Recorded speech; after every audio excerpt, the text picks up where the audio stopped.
어떤 사람들에 의해서 시작된 그 문제는 결코 작은 문제가 아니었습니다.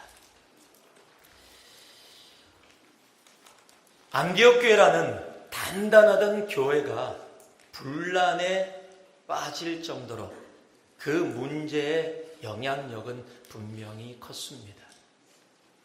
바울과 바나바가 그 문제를 일으킨 사람들과 정말로 갈등을 가질 정도로 심하게 논쟁했다라고 성경이 이야기할 정도로 그 문제는 결코 쉬운 문제가 아니었습니다. 그 안에서 안디옥 교회에서 해결할 수가 없어서 예루살렘 교회에 도움을 요청할 수밖에 없을 정도로 분명히 어려운 문제였습니다. 그런데 이제 그 문제가 해결되었습니다. 여러분, 세상을 살다 보면 해결하기 쉽지 않은 어려운 문제들을 우리의 삶 가운데 만나게 됩니다. 그것이 개인의 일이든 가정의 일이든 내가 일터에서 부닥치는 어려운 일들이든 또는 교회와 같은 공동체 안에서든 우리의 삶에는 그런 문제가 분명히 있습니다. 왜냐하면 문제없는 세상은, 문제없는 시대는 결코 없기 때문입니다. 초대교회에도 그렇게 뜨겁게 주님을 사랑하며 나아갔던 교회에도 분명 문제가 있었습니다. 그런데 중요한 것은요, 그 문제 때문에 교회가 좌절하고 그 문제 때문에 눈물을 흘리고 고통하고 그 자리에 머물러 있지만은 않았다라는 이야기입니다. 그 문제 가운데서도 그 문제의 해결을 위해서 언교회가 하나 되어 힘차게 달려나아갔고 이제 그 문제가 해결되어졌다라는 사실입니다. 우리의 삶 속에서 만나는 문제들 분명히 힘듭니다. 힘들기 때문에 문제라고 부르는 겁니다. 힘들지 않으면 문제가 아닙니다. 내가 쉽게 풀어낼 수 있다면 문제가 아닙니다. 내가 쉽게 풀 수 없기 때문에 문제입니다. 그래서 어렵습니다. 그러나 하나님을 우리의 아버지라 부르며 예수 구세주를 믿는 우리들이라면 여러분, 우리는 결코 그 문제 가운데 머물러 있지만은 않을 수 있습니다. 그 문제 해결을 위해 초대교회처럼 나아갈 수가 있습니다. 오늘 이 말씀을 통해서 우리의 삶 속에 우리들이 겪고 있는, 부닥치고 있는, 또 통과하고 있는 문제들이 있다면 오늘 이 말씀을 통해 그 문제들을 해결하고 통과하고 또 진정한 솔루션을 찾아 나아갈 수 있는 우리가 되기를 주님의 이름으로 축복합니다. 초대교회가 어떻게 문제를 해결했는가? 오늘 12절 말씀을 읽으면서 여러분과 함께 나누기를 원합니다. 12절 말씀 함께 읽겠습니다. 시작. 온 무리가 가만히 있어 바나바와 바울이 하나님께서 자기들로 말미암아 이방인 중에서 행하신 표적과 기사에 관하여 말하는 것을 듣더니, 여러분, 문제 해결을 위해서 우리들이 정말 중요하게 여겨야 될 것이 하나 있습니다. 그것은 말입니다. 말이 중요합니다. 안디옥 교회의 문제는 말에서부터 시작이 됐습니다. 유대에서 온 어떤 사람들이 안디옥 교회 사람들에게 할례를 받지 않으면 너희의 구원은 완전한 구원이 될 수 없다라고 말하는 데서부터 안디옥 교회의 문제가 시작이 되어졌습니다. 서로 말을 주고받았지만 결론이 생기지 않아서 어쩔 수 없이 예루살렘 교회에 도움을 요청할 정도로 그 문제는 그 교회에서 크게 부정적인 영향력을 발휘하고 있었습니다. 그리고 이제 예루살렘 교회로 그 문제가 도착했습니다. 그곳에서도 많은 이들이 여러 말들을 했습니다. 바울과 바나바가 그 상황을 설명하면서 하나님께서 행하신 일들을 이야기하고 있는 도중에 5절 말씀에 보면 어떤 믿는 사람들이, 즉 바리새파에서 믿는 사람들이 일어나 맞는 얘기를 했는데 왜 그러냐라고 이야기하면서 할례를 받는 게 마땅하다라고 이야기하던 사람들까지도 있었습니다. 그 후에 그 많은 여러 가지 이야기가 오고 간 후에 베드로가 일어나서 하나님께서 자신의 삶 속에 허락하셨던 은혜의 경험을 통해서 또 온 교회에 말을 합니다. 그리고 그 말이 맞춰졌습니다. 그것까지가 11절 말씀입니다. 그리고 이제 오늘 12절 말씀을 우리들이 함께 읽은 겁니다. 그런데 12절 말씀의 시작에 우리들이 주목해야 될 단어가 하나가 있습니다. 바로 온 무리가 가만히 있어라는 단어입니다. 여러분, 지금 바울과 바나바가 안디옥 교회로부터 와서 하나님께서 안디옥 교회에 역사하셨던 놀라운 일들을 말씀하고 있었습니다. 그것이 4절 말씀입니다. 그런데 5절에 어떤 믿는 사람들이, 바리새파 중에서 믿는 사람들이 일어나 할례가 맞다라고 이야기를 합니다. 여기 일어나라는 단어가 쓰였는데요. 오늘 이 15장에 두 번 쓰입니다. 하나는 베드로가 일어나, 그리고 어떤 믿는 사람들이 일어나라고 한국말로는 동일하게 일어나라고 적혀 있는데요. 베드로가 일어나라는 단어는 우리가 지난주에도 함께 돌아봤던 아나스템이라는 단어로 부활 또는 살아나다 또는 일어나다라는 긍정적인 의미를 갖고 있는 단어입니다. 그러니까 베드로가 일어나라고 표현한 것은 긍정적인 자세에서 모든 이야기들을 들은 후에 종합해서 이제 베드로가 이야기를 하게 된 겁니다. 그런데 5절 말씀에 어떤 사람들이 일어나라고 번역된 이 일어나라는 단어는 아나스템이라는 단어가 아니라 엑사니스템이라는 단어입니다. 이 엑사니스템이라는 단어는 일어나다의 의미를 갖고 있지만 반대하여, 반항하여, 거꾸로라는 부정적인 의미를 갖고 있는 단어입니다.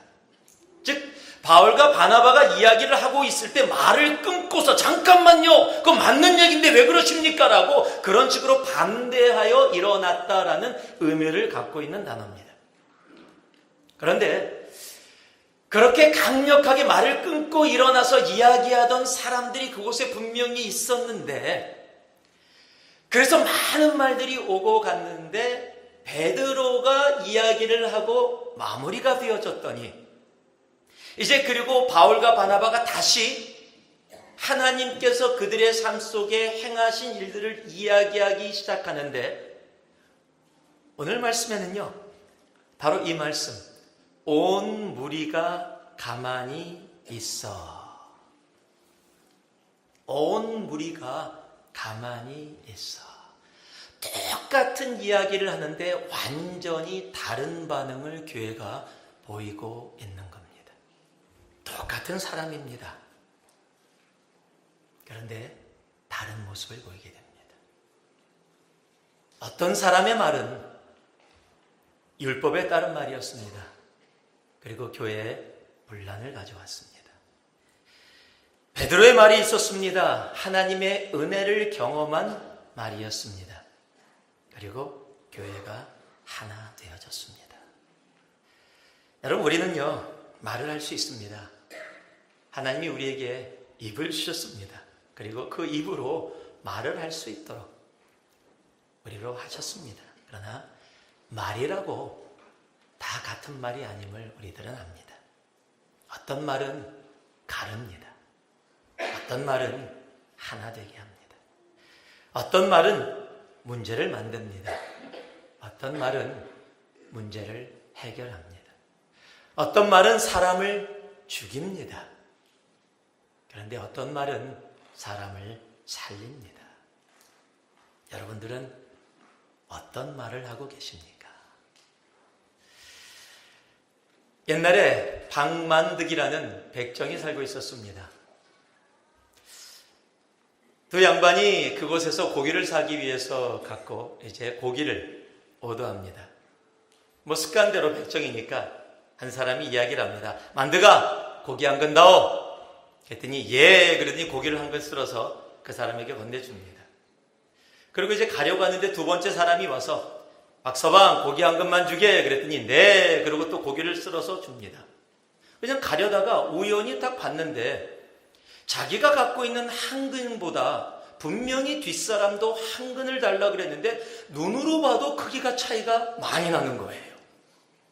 뒷사람의 고기가 훨씬 큰 겁니다. 순간적으로 화가 났습니다. 그래서 따집니다. 아니, 사람 차별하냐고. 같은 한근이면 같은 한근이어야지 내가 눈으로 봐도 이렇게 차이 나는데 이게 대체 뭐냐고 막 화를 냈습니다. 그랬더니 강만드기가 웃으면서 이렇게 얘기합니다. 손님께 드린 한근은 만드기가 썰어서 드린 것이고 두 번째 손님에게 드린 한근은 박서방이 썰어서 줬기 때문에 다릅니다. 무엇인가요? 한국 속담이 있죠. 가는 말이 고와야 오는 말도 없다. 어떤 분들은 가끔 그런 얘기를 하세요. 나는 뒤끝이 없어요. 그런 분들 치고요, 앞끝이 무진장 날카로워요. 그냥 앞끝에 찔리는 순간 다 죽어요. 그래서 뒤끝이 필요 없어요. 예. 여러분, 내 입술에서 내가 어떤 말을 하고 있는가?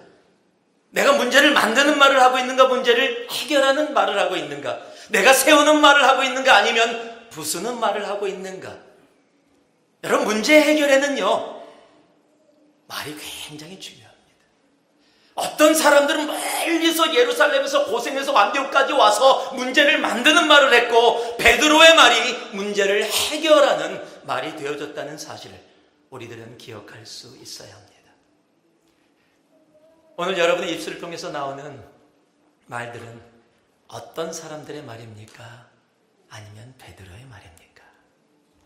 잠언 15장을 보면은요, 유순한 대답은 분노를 쉬게 하여도 과격한 말은 노를 격동하느니라. 지혜 있는 자의 혀는 지식을 선히 베풀고 미련한 자의 입은 미련한 것을 쏟느니라. 그래서 에베소서에는 우리에게 이렇게 이야기합니다. 무릇 더러운 말은 너희 입 밖에도 내지 말고. 더러운 말이 뭡니까? 부시는 말입니다. 문제를 만드는 말입니다. 상처를 주는 말입니다. 낮추는 말입니다. 그런 더러운 말은 입 밖에도 내지 말고 오직 덕을 세우는 데 소용되는 대로 선한 말을 하여 듣는 자들에게 무엇이라고요? 은혜를 끼치게 하라. 우리 입술을 통해서 나오는 모든 말들이 문제를 해결하는 은혜를 끼치는 말이 되기를 주님의 이름으로 축복합니다. 항상 골로새서는 그래서 너희 항상 은혜 가운데서 너의 말이 있게 하라라고 이야기하는 겁니다. 여러분, 내가 은혜 가운데 있으면 내 말이 은혜의 말들이 됩니다. 내 말이 은혜의 말들이 되어지면 문제들이 해결되어지기 시작합니다. 내 삶이 율법 가운데 있으면 내 말이 율법의 말이 되어집니다. 그러면 내가 하는 말들이 사람들을 정죄하고 무시고 문제를 만드는 일이 되어집니다. 우리의 삶 속의 문제 해결에는 그래서 내 입술을 통해서 나오는 한마디 한마디가 중요합니다. 우리 입술을 통해서 덕을 세우는 말, 은혜의 말, 사랑의 말, 용납의 말, 용서의 말이 차고 넘치기를. 그래서 여러분의 삶에 여러분이 해결하지 못할 것 같은 모든 문제들이 해결되어지는 놀라운 은혜가 이해한 주도, 그리고 우리의 삶에 차고 넘치기를 주님의 이름으로 축복합니다. 자, 옆에 분들에게 말이 중요합니다. 그리고 한번 말이 중요합니다. 말이 중요합니다. 두 번째는요, 한번 따라 하실래요? 말씀이 중요합니다. 13절에서 18절 말씀 제가 15절부터 읽어드리겠습니다. 선지자들의 말씀이 이와 일치하도다. 기록된 바 이후에 내가 돌아와서 다윗의 무너진 장막을 다시 지으며 또 그 허물어진 것을 다시 지어 일으키리니 이는 그 남은 사람들과 내 이름으로 일컬음을 받는 모든 이방인들로 주를 찾게 하려 함이라 하셨으니 즉 예로부터 이것을 알게 하시는 주의 말씀이라 함과 같으니라. 이런 문제 해결에는 말씀, 하나님의 말씀이 중요합니다. 바리새인들도 베드로도 바울과 바나바도 모두 이제 말을 마쳤습니다. 이제 말이 마무리되어졌습니다. 그때 예루살렘 교회 리더로 있었던 예수님의 동생 야고보가 일어나서 말을 시작합니다. 그런데 자기의 말이 아니라 베드로가 한 말이 이미 성경에 기록된 하나님의 말씀과 동일하게 일치함을 이야기합니다. 여러분, 문제 해결에는요, 우리들이 하는 말들도 참으로 중요하지만 결국 그 말이 언제나 어디로 가느냐. 즉 문제 해결에는 그 말씀의 그 중심에 하나님의 말씀이 있어야 합니다. 무슨 말을 하느냐도 중요하지만 하나님의 말씀과 우리가 하는 말이 함께 일치 가운데 있느냐를 보는 것이 더더욱 중요합니다. 세상을 살면은요, 나의 말들이 많습니다. 내가 생각하기에, 내가 보기에. 내 생각엔 그거 아니라고. 내가 보기엔 그거 아니라고. 내가 살아온 경험으로 보면 그게 아니라고. 여러분, 이러면 문제 절대 해결되지 않습니다.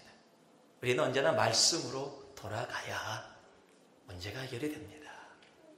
내가 왼밤을 맞았다고 그냥 열을 받아서 저 사람도 왼밤을 때려야 된다고 그러면 문제가 해결이 안 됩니다. 하나님의 말씀이 내가 왼밤을 맞았다면 오른밤도 돌려내라고 이야기한 하나님의 말씀으로 돌아가야 문제가 해결되어지는 거예요. 70번에 7번도 용서하라는 하나님의 말씀으로 돌아가야 여러분 우리들의 삶 속에 있었던 문제가 해결되어지지. 내가 받은 상처가 얼마나 많은데, 내 생각은 그렇지 않은데, 내가 살아온 경험은 그렇지 않은데 라고 내 말을 하기 시작하면 문제는 결코 해결되어질 수 없습니다. 우리는 말씀으로 돌아가야 합니다. 그곳에 진정한 우리의 삶에 풀리지 않은 문제의 해결의 답이 바로 그곳에 있습니다. 이스라엘은 계속해서 나쁜 왕국이었지만 남유다는 그래도 가끔 가다가 좋은 왕들이 있었습니다. 그 중에서도 남유다에 부흥을 일으켰던 한 왕이 있습니다. 그 왕이 요시야라는 왕입니다. 그런데 그 부흥의 시작이 참으로 재밌습니다. 열왕기하 22장 8절에서 11절을 보면은요, 대선의 hil기야가 서기관에게 이르되 내가 여호와의 성전에서 율법책을 발견하였노라 라고 시작합니다. 헌금을 드린 것을 헌금을 세면서 돈을 계산하다가 그 항아리에 율법책이 있는 것을 발견하고 그것을 가지고 와서 요시야 왕 앞에서 읽습니다. 그것을 듣던 요시야 왕이 어떻게 반응하냐면 11절에 보니까 왕이 율법책의 말을 듣자 곧 그의 옷을 찢으니라. 이건 뭐냐면 회개했다라는 겁니다. 그리고 나서 남유다의 놀라운 부흥의 역사가 요시야 왕을 통해서 시작합니다. 여러분 이 얘기를 조금 더 이해하려면 우리가 이스라엘의 역사를 조금 더 알아야 합니다. 요시야 왕은 남유다의 10번째 왕입니다. 그의 증조 할아버지가 우리가 성경에서 잘 알고 있는 히스기야라는 왕입니다. 히스기야 왕은 병에 걸려서 죽게 됐는데 기도를 했더니 15년 생명을 연장받게 됐던 왕입니다. 하나님 앞에 나름대로 그래도 잘 살았던 왕 중에 하나입니다. 근데 그가 죽고 나서 아들 므낫세가 왕이 되어졌는데 남유다의 가장 악한 왕 중에 하나입니다. 아버지 히스기야가 세워놨던 하나님을 예배하는 것을 다 없애고 전부 다 우상으로 만들어놨어요. 그렇게 55년 동안 왕으로서 살아갑니다. 어찌 보면은요, 죄송한데 나쁜 놈이 더 오래 사는 것 같아요.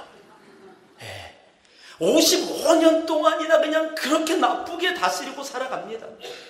그리고 나서 죽고서요, 아들 암본이 왕이 됐는데 이 암본이 2년 만에 부하에게 살해당합니다. 그리고 나서 왕위에 오른 요시야 왕 8살 때입니다. 평생 한 번도 하나님에 대해서 들어본 적도 말씀에 대해서 접해본 적도 없을 겁니다. 우상이 가득한 곳에서 태어났고 우상으로 인해서 살아왔었습니다. 여러분 그런데 율법책의 존재조차도 알지 못했던 요시야 왕에게 하나님이 말씀을 들려주십니다. 그 말씀을 듣는 순간 회개의 영이 그에게 임하고 그가 옷을 찢으며 회개하고 온 나라가 하나님 앞에 돌아가게 되는 놀라운 부흥의 역사가 바로 그곳에서 이루어지는 겁니다. 여러분 말씀은요, 망가지고 갈라지고 소망 없던 유다라는 나라를 다시 부흥의 역사로 회복으로 이끌었듯이 지금도 하나님의 말씀은 망가지고 갈라지고 소망 없는 우리의 개인의 삶도, 우리의 가정도, 우리 회사도, 우리의 공동체도 새롭게 다시 문제에서 해결로 옮길 수 있는 능력입니다. 여러분, 말씀만이 모든 문제의 해결임을, 말씀 대신 예수만이 우리 모든 문제의 해결됨을 우리들은 기억할 수 있어야 합니다. 우리가 너무도 잘 아는 여호수아 1장 8절 말씀, 두렵고 떨림 가운데 있었던 여호수아를 향해 우리 주님이 말씀하십니다. 이 율법책을 말씀을 내 입에서 떠나지 말게 하라. 그리고 그 가운데 기록한 대로 내가 삶을 다해 다 지켜행하라. 그리하면 내 길이 평탄하게 될 것이라. 내가 형통하리라. 하나님의 말씀만이 문제 가운데서 좌절하고 고통하고 넘어져 있게 하지 아니하시고 우리를 다시 일으켜 세워 하나님이 원하시는 그 해결의 자리로, 그 소망의 자리로 나아가게 하십니다. 우리가 잘 아는 디모데후서 3장은 그래서 우리들에게 이렇게 말씀하죠.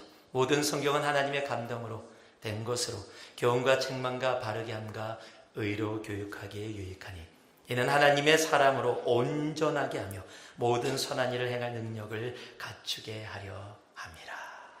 하나님의 말씀만이 우리를 온전하게 해서 선한 일, 모든 문제 가운데 하나님이 원하시는 길로 온전히 가게 하심을 우리들은 압니다. 말씀만이 우리를 프로블럼에서 솔루션으로 옮길 수 있습니다. 하나님의 말씀 정말 붙잡고 나아간 우리가 되기를 주님의 이름으로 축복합니다. 제가 누누이 강조했던 말씀 기억나죠?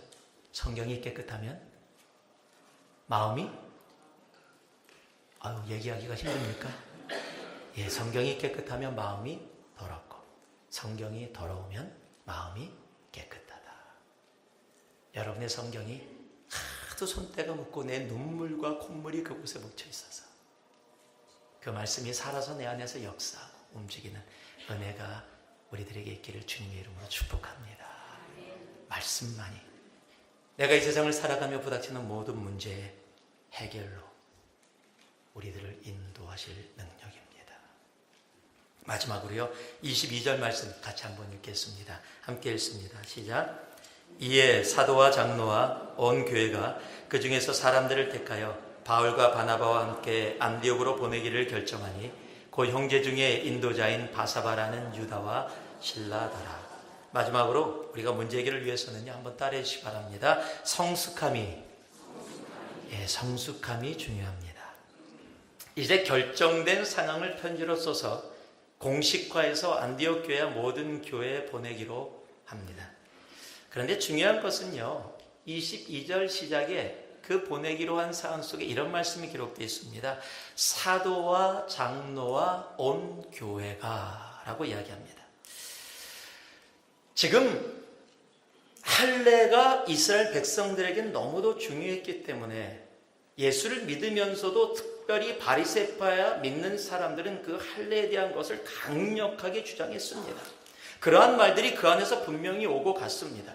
그 과정 가운데서 베드로의 말을 통해서 많은 사람들이 하나님의 은혜 가운데 들어갔고, 또 야고보의 그 말씀을 인용하는 그 과정 속에서 이제 하나님께서 원하시는 뜻을 깨달아 알게 되어졌습니다. 여러분, 그렇지만은요, 우리 사람이 그렇지가 않거든요.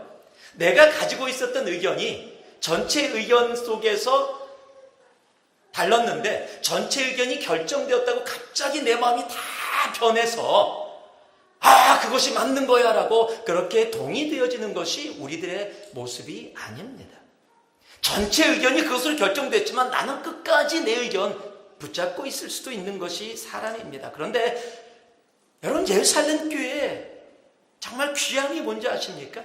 다른 의견들을 나눴고 함께 오랫동안 디베이트했음에도 불구하고 이제 그것이 온 교회에서 함께 결정되어진 후에 그것을 실행하는 데 있어서 사도와 장로와 그것을 이야기했던 사람들만이 아니라 오늘 성경은 온 교회가 함께라고 분명히 이야기하고 있다는 사실입니다. 여러분, 이게 성숙입니다.